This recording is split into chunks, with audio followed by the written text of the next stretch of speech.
कि ये वाला ठुमका वापस से एक बार वापस है। जगत सिंह नाते पूछा मेरा रस कहाँ है? पर कहते हैं कि जब जगत सिंह मरा था ना तो रस कपूर वो जेल वेल तोड़ के आ गई थी।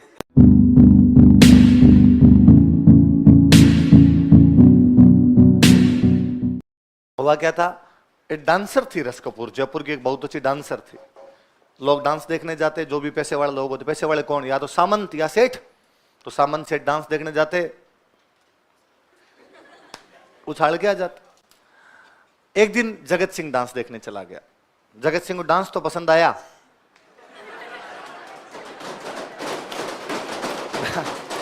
डांसर और आ गई, और जगत सिंह ने कहा कि बसंती आज के बाद और किसी के सामने नहीं नाचेगी, केवल मेरे सामने नाचेगी। और इसको अपने महलों में लेके आ गया। कोई बात नहीं, राजा की पसंद आई, राजा को डांस देखना, देखे। थोड़े दिन बाद में उसने कहा कि ये अब केवल डांसर नहीं है, मेरी रानी है।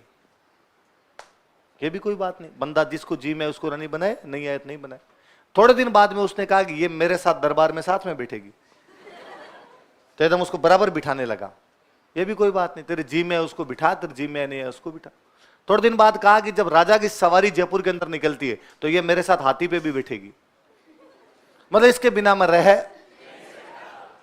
कोई बात नहीं भाई, तेरी मर्जी कि भाई बराबर दरबार में बिठा, हाथी की सवारी पे बिठा। थोड़े दिन बाद में उसने कहा कि जो भी दरबार में आएगा, जो मुझे नमस्ते करेगा वो पहले रस कपूर को करेगा। यहां लफड़े शुरू हुए, क्योंकि दरबार में कौन आते थे, मंत्री संतरी सामंत या सेठ।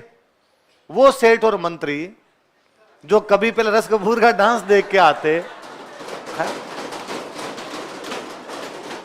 नोट उछाल के आया करते थे, अब उनको आगे नमस्ते किसको करना पड़ता यार, उनका ईगो हर्ट होता है ना अपने आप। क्योंकि अब तक उन्होंने कभी रस कपूर को कहा होगा कि ये वाला ठुमका वापस से एक बार 50 रुपए और मिलेंगे, एक बार वापस रिपीट, ये स्टेप रिपीट कर दे। रस कपूर को एक के चेहरे याद थे। अब रस कपूर आराम से बैठी रहती, उधर से आया बेचारा कोई मंत्री, आगे उसने राजा पहले रस कपूर कहा मैम नमस्ते, फिर राजा को कहा सर नमस्ते। रस कपूर ने कहा मैंने देखा नहीं, दोबारा कर। रस कपूर ने हालत खराब कर दी थी यहां। अब थोड़े दिन बाद में हुआ गिंगोली वाला युद्ध। गिंगोली का युद्ध हुआ तो जगत सिंह तो कहां चला गया, गिंगोली। अब साहब राजा की जगह संभालेगा कौन, उसने कहा रस कपूर। अब जयपुर की राजा ही कौन बन गई, रस कपूर। अब वो रस कपूर ही संभालती थी सब कुछ। अब वो संभालती तो वो एकदम यूं मंत्रियों को वैसे ही यूं चुटकियों में रखती। फिर ये मंत्रियों अगर उनको लगा यार ये तो बेइज्जती हो रही है, अब ज्यादा हो रहा है एकदम।